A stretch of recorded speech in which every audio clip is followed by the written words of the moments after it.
El primer fundamento de donde tenemos que ir para saber y conocer la historia de Jesús son los 4 evangelios, que claramente redactan cómo vivió, cómo creció, cómo murió y cómo resucitó.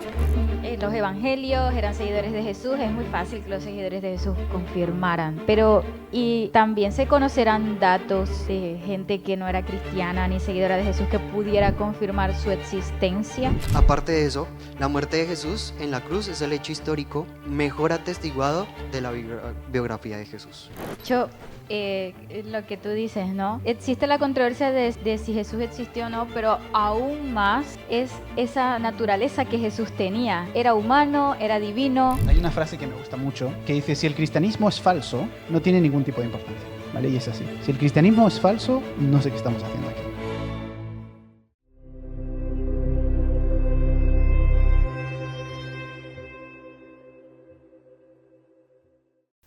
Bueno, a lo largo de la historia han defendido, inclusive hasta la muerte, han perdido algunas personas por defender unas ideas o unas creencias de un hombre que incluso también hoy en día se defienden esas ideas y se persiguen por esas ideas. Y este peculiar personaje aún se dice que no existió. O bueno, algunos creen que existió, pero simplemente lo toman como una persona que es muy inteligente y que fue relevante en su momento, pero hasta ahí nomás. Sí, también es importante resaltar su existencia históricamente, pero creo que también es muy importante resaltar que fue también un ser divino.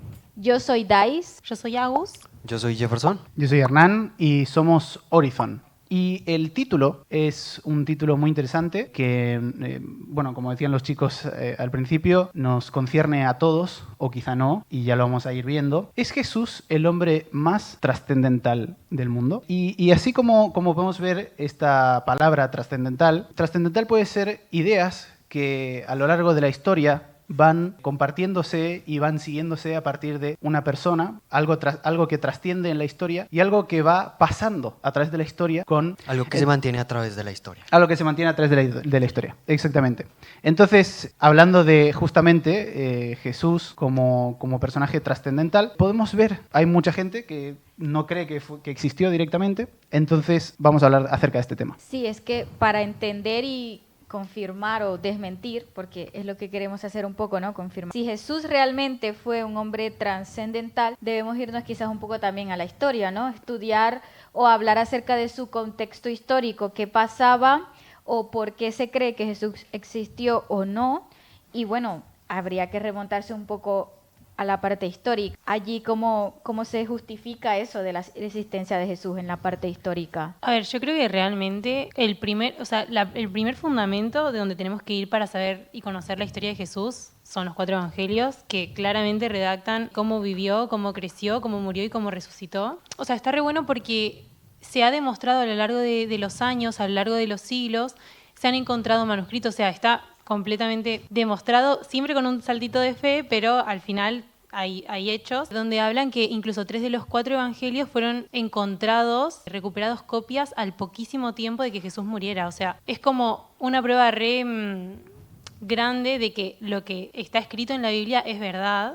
Reciente, muy reciente. Sí, además. También tenemos un poco como la típica de, bueno, son 4 historias que cuentan lo mismo, 4 libros que cuentan lo mismo, pero que tienen por ahí como que detalles un poco diferentes, ¿no? Como que algunos resaltan más unas cosas, algunos ni siquiera las mencionan y como que se escucha siempre, ¿no? Como, bueno, pero esto no hace como que pierda un poco la credibilidad. Pero no, solamente la fundamenta, porque al final, si vos ves que yo te estoy contando la misma historia después de 40 años, Jefferson te está contando la misma historia, Hernán también, Dais también, me parece un poco extraño que de 4 puntos de vista diferentes estemos contando exactamente lo mismo. Pareciera como una historia inventada, ¿no? Claro. Y justamente en los 4 evangelios, como decía Agus, también hay algunos errores entre ellos y esto no hace que no sea verídico y que no estén en lo correcto en su relato. Porque de hecho también hoy en la policía, cuando ocurre algún tipo de accidente o están implicadas diferentes personas en la situación, resulta sospechoso cuando los hechos son relatados por estas personas y son iguales. Sin embargo, si se parecen mucho los hechos, es un problema. ¿bien? Y, Sospechoso. de hecho, suena bastante sospechoso.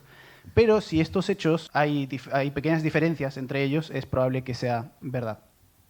Claro, igual cada uno lo cuenta desde su perspectiva y cada uno narra formas diferentes, ¿no? Claro, normalmente cuando ocurre un hecho en nuestra vida, cada uno lo vive desde su perspectiva y no se acuerda exactamente de situaciones de una forma muy precisa, entonces simplemente lo narra y cada uno lo ve desde su punto. Y además tiene muchas variantes, ¿no? Porque las emociones, el estado de ánimo, hasta la cultura, culturalmente lo podemos ver de diferentes formas. Sí, y, La misma situación, ¿no? y viéndolo desde este punto, estos hechos son narrados por seguidores de Jesús. Bien. Pero bueno, pero ahí es donde yo voy. Los evangelios eran seguidores de Jesús, es muy fácil que los seguidores de Jesús confirmaran. Pero, y también se conocerán datos de gente que no era cristiana ni seguidora de Jesús que pudiera confirmar su existencia. Claro, claro que sí.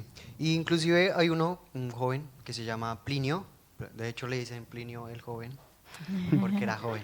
Bueno, él es gobernador de Bitinia en ese momento, ¿sí?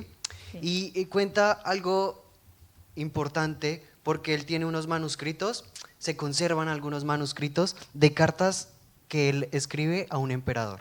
Este emperador Trajano, resulta que este joven habla acerca de los cristianos y no solamente nombra a los cristianos, sino que también dice cosas muy particulares, muy consecuentes a su cultura, cómo se comportaban, qué hacían, hasta qué comían.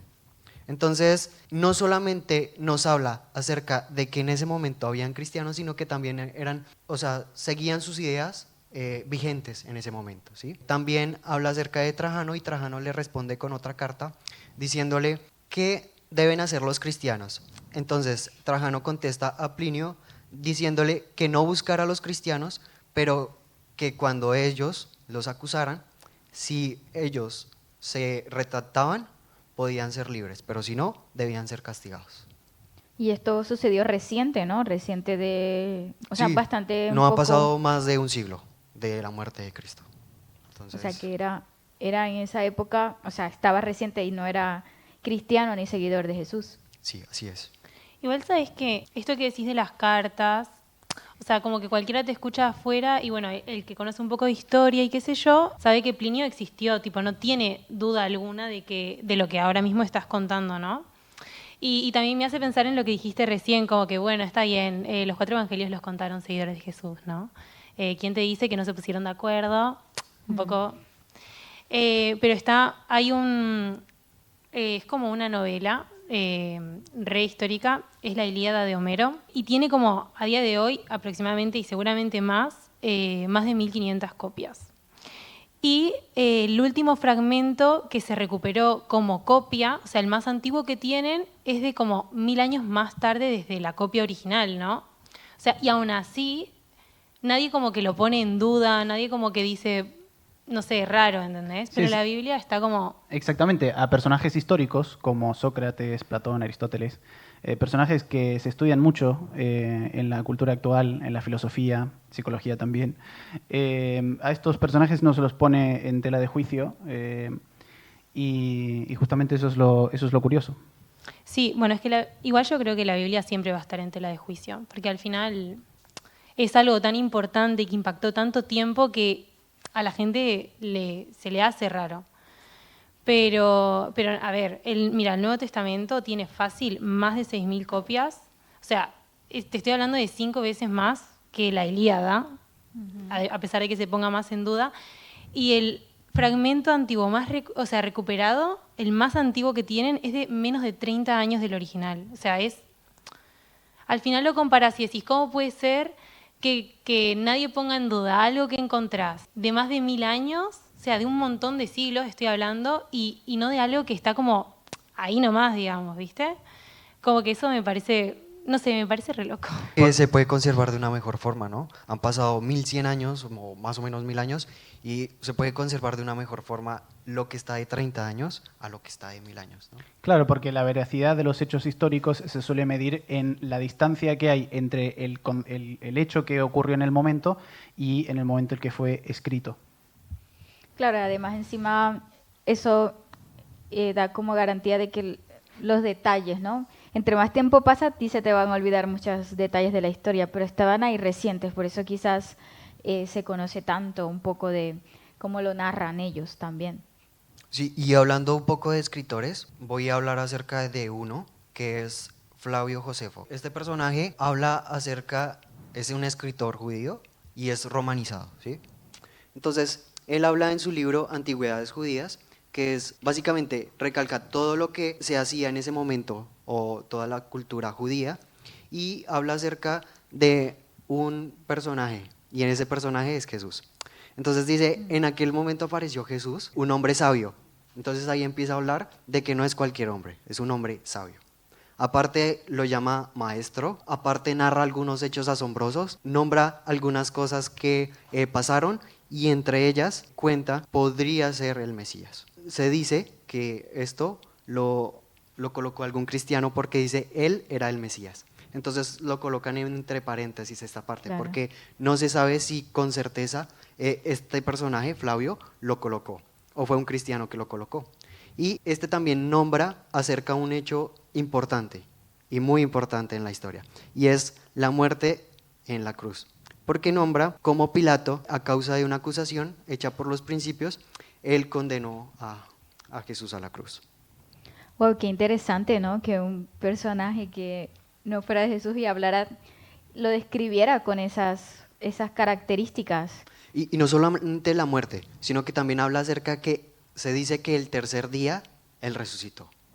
Entonces, no solamente está hablando de su muerte, sino que también está recalcando algo que hoy en día no se puede vencer y es la muerte. Aparte de eso, la muerte de Jesús en la cruz es el hecho histórico mejor atestiguado de la biografía de Jesús.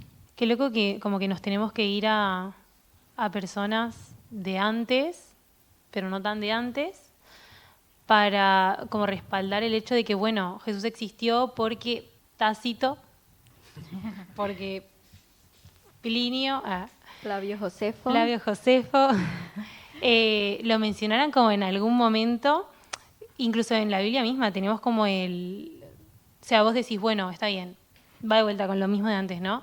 Eran todos seguidores de Jesús, pero tenemos incluso en la Biblia el ejemplo de Saulo de Tarso, que no era cristiano, que, o sea, los perseguía y... Sí, no solo los perseguía, sino que los los mataba. asesinaba. Los mataba, claro, también. Y es como el vivo ejemplo de que incluso él terminó como creyendo en Dios, en Jesús, que ni siquiera llegó a conocerlo, y, o sea, al final como que respalda un poco todo esto. Está dentro de la Biblia, pero ni siquiera era seguidor al principio. Sí, eso es lo curioso, que pues después Pablo, Saulo mismo, que se convirtió, el hecho milagroso de cómo fue su conversión y cómo Pablo, como él era un erudito de las escrituras del Antiguo Testamento y para él estaba haciendo bien al perseguir a estos cristianos porque en teoría Jesús no era el Mesías. Y lo interesante de todo es que Saulo no había compartido un momento histórico con Jesús como lo habían hecho los discípulos, y sin embargo fue uno de los discípulos más seguidores de Cristo y cómo es su predicación a través de las diferentes islas. Sí, y aparte de otro personaje en la historia que habla acerca de Jesús o de Cristo, es Tácito. Él es un historiador romano, ¿sí? Bueno, fue. No es, él fue. En su escrito, él habla acerca de Nerón y cómo fue un incendio en Roma. Pasa más o menos el año 64, hay un incendio en Roma y se dice que, bueno, hay varios rumores de que Nerón hizo todo esto para poder perseguir a los cristianos. Para Entonces, inculparlos. todo fue como algo montado, ¿sí? Para poder tener una excusa, algo que no sea tan difícil para que el pueblo lo siguiera y pudieran perseguir a los cristianos. Claro, lo más loco de todo esto es que las persecuciones y estos asesinatos, podríamos pensar que lo lógico es que el cristianismo muera ahí. Porque, bueno, una persona busca la supervivencia personal, ¿no? O sea, busca vivir y tantas persecuciones, tantos asesinatos hacían que cada vez hubieran más cristianos. Cada cual que moría salían muchísimos más. Y eso es lo que cuenta Plinio, que no sabía qué hacer con los cristianos, estaba ya cansado, porque entre más morían o más estaban en la cárcel, afuera se multiplicaban. Es que a mí me parece muy interesante eso porque es como que fue tan trascendental Jesús de que aún después de morir seguía causando todo esto, ¿no? O sea, en el sentido de que influenciaba tanto en las personas, creían en él, cambiaba y transformaba sus vidas, incluso, a ver, estamos hasta hoy mismo, sigue y seguirá hasta que él venga, ¿no? O sea, hay personajes que hicieron algo en su vida, ahí murieron y ya está, su historia quedó allí, pero mira todo lo que provocó solamente un hombre, ¿no? Una persona. Y no solamente eso, que en ese momento cambió muchas cosas de la historia, no solamente hoy en día, sino que en ese momento también cambió muchísimas cosas, modos de vida, cultura. Bueno, es que nos podemos quedar A ver, aquí. la historia también se divide, ¿no? Antes de Cristo y después de Cristo, Sí. hasta ese punto. Bien, hizo un quiebre inmenso en la historia. Hay es como un psicólogo, tiene muchos títulos igual, pero vamos a dejarlo en psicólogo, que se llama Durand, que había formado su tesis a raíz de que nosotros, cuando estamos luchando por sobrevivir, nosotros tenemos unas necesidades básicas. Y si estas no son suplidas, luchamos para sobrevivir. Entonces no damos espacio en la mente para pensar, para crear, para todo lo que no sea ahora mismo vivir, comer, respirar o lo que sea que necesitemos. Y está bueno eso como de que realmente impactó porque en el Evangelio de Lucas, cuando Pedro negó a Jesús 3 veces, se nombra algo que no se había nombrado en los otros evangelios, que es que la tercera vez que lo negó, Jesús se volvió y lo miró profundamente. Y me parece muy lindo porque vos lo pensás y decís, o sea, esta es la prueba viviente, vamos a llamarla así, de que, o sea, incluso cuando necesitaba Jesús suplir sus necesidades básicas, fue más allá de todo eso para decir, me vuelvo y te miro porque estoy preocupado por vos, porque sé que necesitas consolación, porque me necesitas. O sea, al final, si nosotros ya de por sí, como humanos, necesitamos como esa atención, si estamos todo bien, cuando estamos sufriendo es cuando más como que queremos eso. Y Jesús como que fue capaz como de dejar un poco como de lado todo lo que a él le estaba pasando para mirarlo y como que con la mirada transmitirle Pedro, no pasa nada, tipo, no pasa nada. Entonces como que me parece re lindo, ¿no? Pero bueno, ya veo como que todo esto es como que prueba, se puede ver que históricamente se puede hasta comprobar un poco que Jesús existió, pero al final como que Jesús era divino y era humano, o sea, eran las dos cosas, entonces al final tampoco nos tenemos que plantear tanto si Jesús existió o no, también como que si existió, para qué existió o con qué propósito existió, porque si la parte histórica ya es controversial, la parte divina, o sea, peor todavía, porque nosotros no podemos entenderlo. Sí, de hecho, lo que tú dices, ¿no? Existe la controversia de si Jesús existió o no, pero aún más es esa naturaleza que Jesús tenía. Era humano, era divino. Bueno, nosotros creemos que realmente era 100% humano y 100% divino, ¿no? Aunque sea bastante complejo a veces de entender, de comprender, y que incluso dentro de la misma iglesia hay veces un poquito de diferencia en eso. Pero a mí lo que me llama la atención y para mí lo más importante en esta parte de Jesús divino como ser divino es que Él nunca usó su divinidad para Él mismo, pudiéndolo hacer. Y solo la usó, Jesús divino solo actuó para ayudar a los demás, para servir a los demás y para, bueno, servir y salvar, ¿no? Que era lo que vino. Entonces es importante, es curioso porque en momentos como cuando estaba en el ayuno de 40 días, cuando Satanás lo tentó, cuando incluso estaba en la cruz, él podía haberse bajado de allí sin más. Él no usó su divinidad, pero sí lo usó cuando se trataba de hacer los milagros, ¿no? De sanar, de curar, de resucitar a Lázaro incluso. Claro, claro. También en el desierto, esto de que Jesús no usó su divinidad para él mismo, me lleva al desierto, a esos 40 días en los que él estuvo allí. Y en el momento en el que el enemigo, Satanás, lo tentó con que convierta una piedra en pan.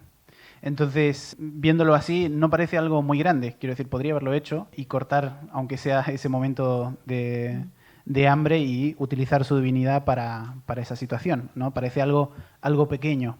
Incluso en nuestra vida hay en situaciones en las que estamos que nosotros decimos, bueno, es algo insignificante. Bien, esta decisión que voy a tomar es algo insignificante, no tiene importancia. ¿A quién más le puede importar? Y justamente Jesús era totalmente consciente de su divinidad y de su trascendentalidad en la historia. Es que además hay un estudio psicológico, perdón, a mí me encanta. Es que yo leo de esto todo el rato, entonces a mí me encanta. Pero que incluso en los evangelios pone que dice que cuando Jesús estaba ahí, a los 40 días empezó a tener hambre. O sea, a los 40 días no empezó a tener hambre. Empezó a tener hambre seguramente al día 4, 5. Como lo que es normal. Claro. Yo un como humano. temprano y en la tarde ya tengo hambre. A las horas. Claro, como todo. Pero cuando dice empezó a tener hambre, se refiere a que empezó a pasar esa barrera donde ya...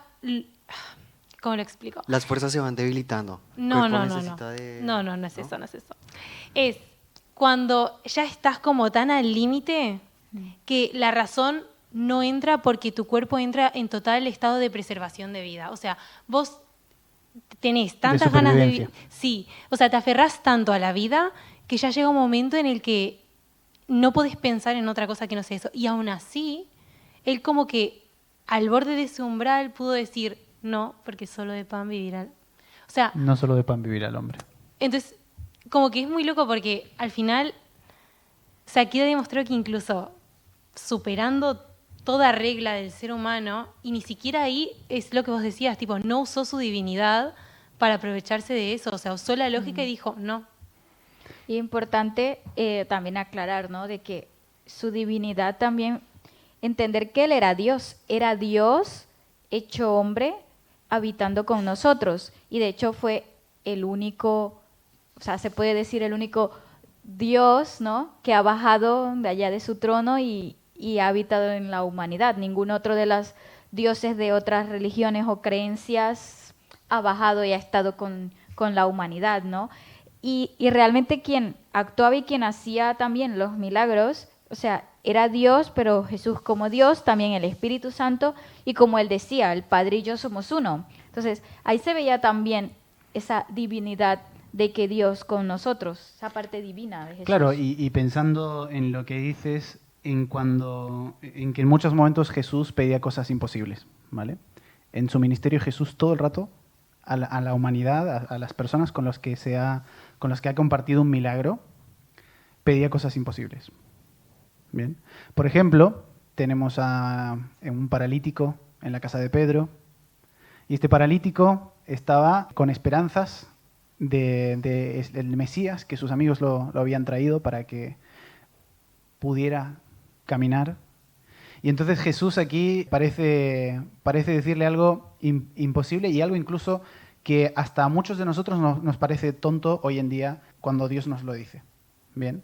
Quiero decir, yo no camino y Jesús me dice, camina. Yo nunca lo he hecho y Jesús me dice, camina. Bien, no es que Jesús, no hizo un acto milagroso en el momento, quiero decir, como uno piensa, ¿no? Que tocó sus piernas, tocó todo, y entonces dice, ahora sí puedes caminar, camina. No. Sino que Jesús pidió un acto de fe y le dijo, camina. Y en muchos momentos Jesús a nosotros nos dice, camina. Y parece imposible lo que podamos lograr con nuestras propias fuerzas, pero si Jesús lo dice Y eso es lo más impresionante de todo, que si Jesús lo dice, entonces es verdad. Hay una frase que me gusta mucho de C.S. Lewis, es un escritor y cristiano, también ha escrito libros de fantasía y se han hecho películas hoy en día, que dice, si el cristianismo es falso, no tiene ningún tipo de importancia, ¿vale? Y es así. Si el cristianismo es falso, no sé qué estamos haciendo aquí. Y si es verdadero, tiene la mayor importancia y trascendentalidad para todos nosotros. Lo único que no puede ser es algo de poca importancia. Entonces creo que esta cita resume perfectamente lo que Jesús es para la humanidad desde el principio de nuestra existencia hasta este punto. Sí, y algo que quiero decir es que, o sea, él también fue trascendental sin necesidad de personas grandes en ese momento, ¿no? Teniendo la posibilidad de serlo, ¿no? Él fue trascendental desde un establo. Eso me parece muy bonito. Sí, no estuvo entre ricos, no buscó estar entre ricos, porque eso también, quiero decir, si uno busca ser famoso, ¿por qué no meterse con los famosos? Si uno busca ser conocido, ¿por qué no estar entre famosos? ¿No? Bueno, yo quiero, perdón, pero yo quiero rebobinar un poquito, porque se habla mucho como de un profeta como tal, pero ¿desde cuándo se habla de un profeta?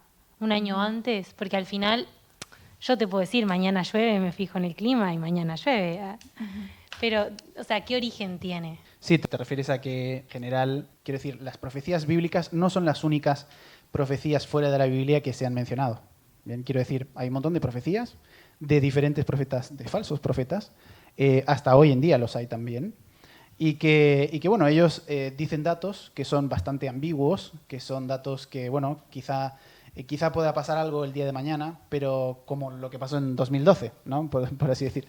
El mundo no se terminó todavía y hay muchos que siguen diciendo y poniéndole una fecha al fin de nuestros tiempos.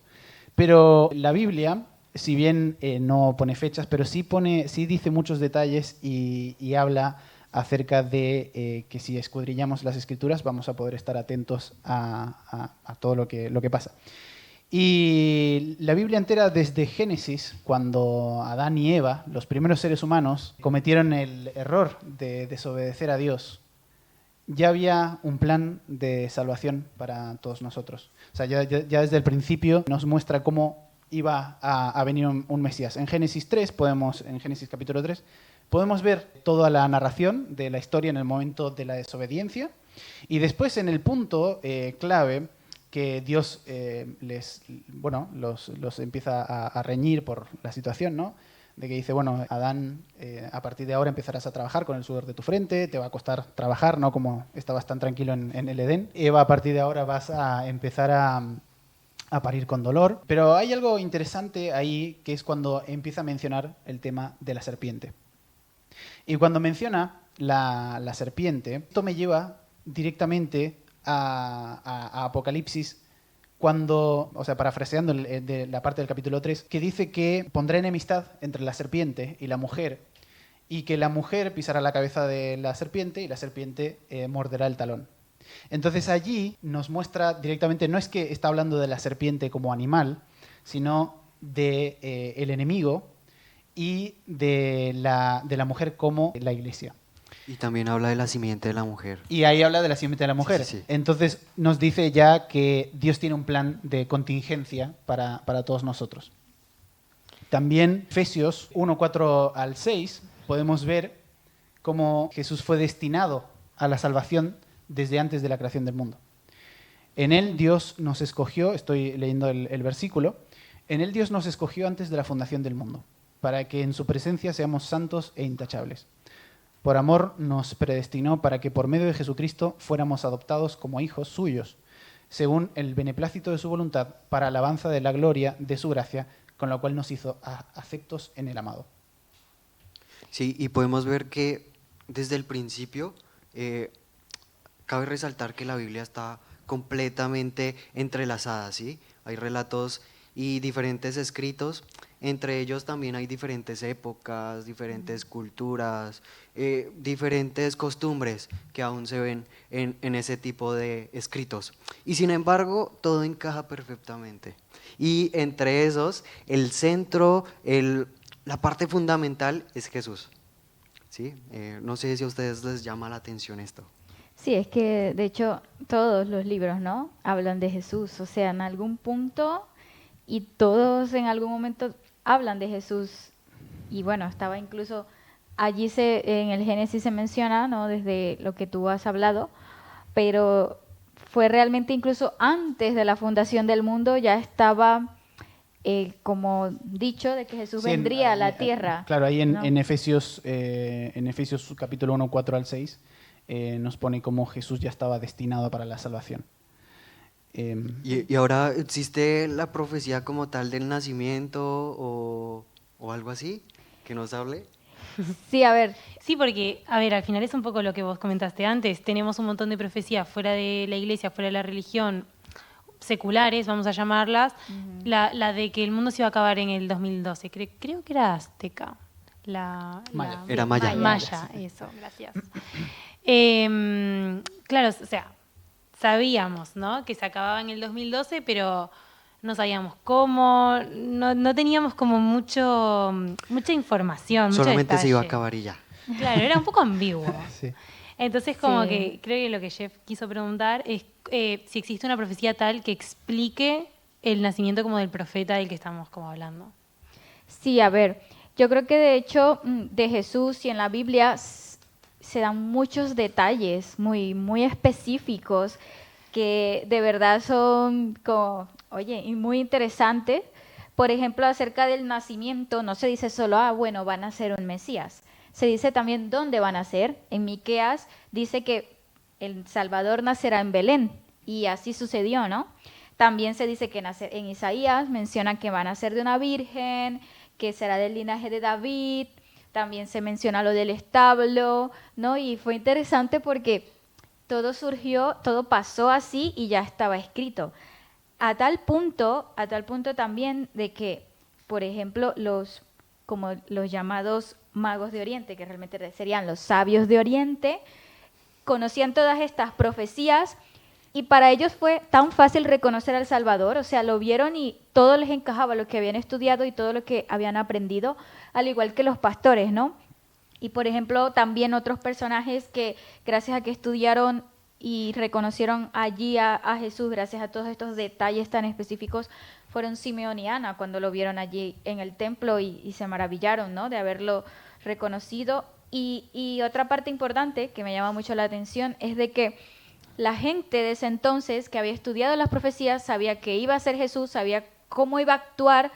Al verlo, lo reconocieron. O sea, dijeron, es que no hay otro. Este debe ser el Mesías, este debe ser el Hijo de Dios, por lo que le vieron hacer, porque ya sabían lo que habían leído acerca de él.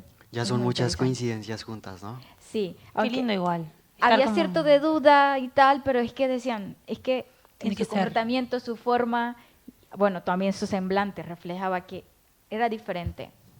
Sí, también 400 años antes del nacimiento de Jesús, Isaías en el capítulo 53 nos menciona la apariencia que va a tener este Mesías, poco atractivo. También se menciona que va a tener mucho desprecio, será un hombre muy sufrido, lleno de luchas y finalmente su sacrificio. De esta forma, comparándolo con un cordero, manifestando al Mesías como Salvador. Sin embargo, muchos judíos modernos niegan que la descripción gráfica de estos hechos en el capítulo 53 de Isaías puedan ser referidos al Mesías, sino simplemente referidos al pueblo de Israel en ese momento o a Isaías con el sufrimiento de él mismo en ese momento.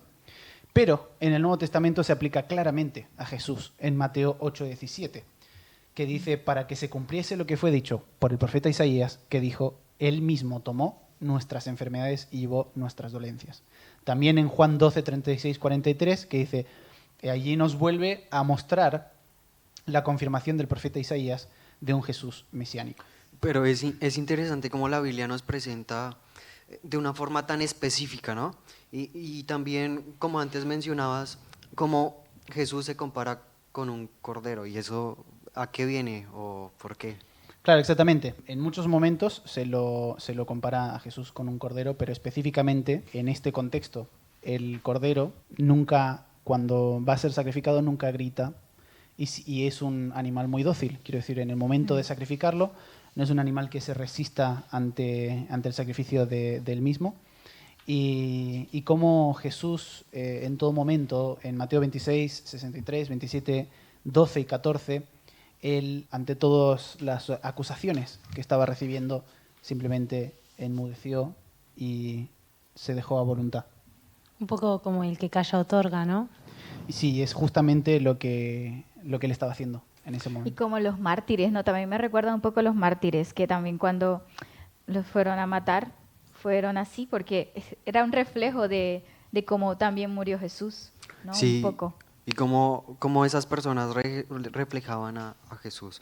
Y también he visto que antes has mencionado el versículo 26-63 de Mateo, en el que el Mesías habla. Sí. Sí, ese dice Jesús, Jesús dijo, tú lo has dicho, y además os digo, que desde ahora veréis al Hijo del Hombre sentado a la diestra del poder de Dios y viniendo en las nubes del cielo. O sea, ahí estaba como afirmando, ¿no? Lo que estaba hablando y al que le estaba preguntando un poco también, y confirmando, ¿no? Todo eso que estaban ahí diciendo y él mismo ya lo estaba confirmando un poco. Bueno, y yo creo que ya podemos entrar a las conclusiones. Sí, a mí de todo esto, la verdad, algo que me llamó mucho la atención y lo leí en lo que dice la creencia adventista acerca de Cristo, de la naturaleza de Jesús, que es un tema que a mí realmente me llama mucho la atención, de su divinidad y su humanidad. Y es que dice que nosotros también podemos llegar a ser parte de esa naturaleza divina. No que vayamos a ser Dios, pero lo quiero leer un poco textual porque me gusta. Dice, no vive una sola alma que no pueda pedir la ayuda del cielo en la tentación y en la prueba. Cristo vino para revelar la fuente de su poder a fin de que el hombre nunca necesitara depender de sus capacidades humanas desvalidadas. O sea, qué impresionante, porque habrán cosas que nosotros humanamente no podremos hacer y allí necesitaremos a la ayuda divina, y entonces esa será como participar de la divinidad de Jesús, ¿no? Al ver que cosas que hagamos ya tendrán la intervención divina más nuestra intervención humana, ¿no? Esa parte que sí, hasta donde podremos hacer, y participar de esa Jesús divino actuando en nosotros, pues lo podremos hacer todos los días. Sí, yo también quiero compartir un pensamiento mientras estábamos preparando el tema de hoy.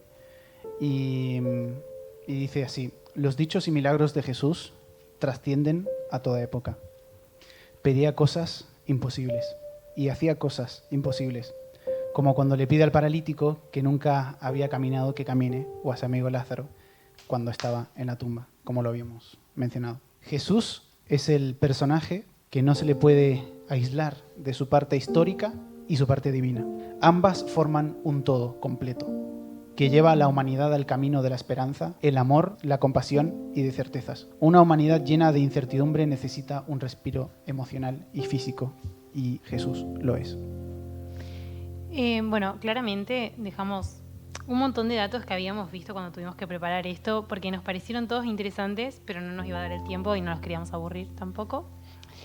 Pero nada, al final, no sé si alguien se acuerda de que del tema del podcast era si Jesús era el hombre más trascendental del mundo, y nosotros, por lo menos, no sé ustedes, pero nosotros llegamos a la conclusión de que sí. Aparte, hay mucho más que decir y más datos que aportar, pero nos gustaría también conocer su opinión.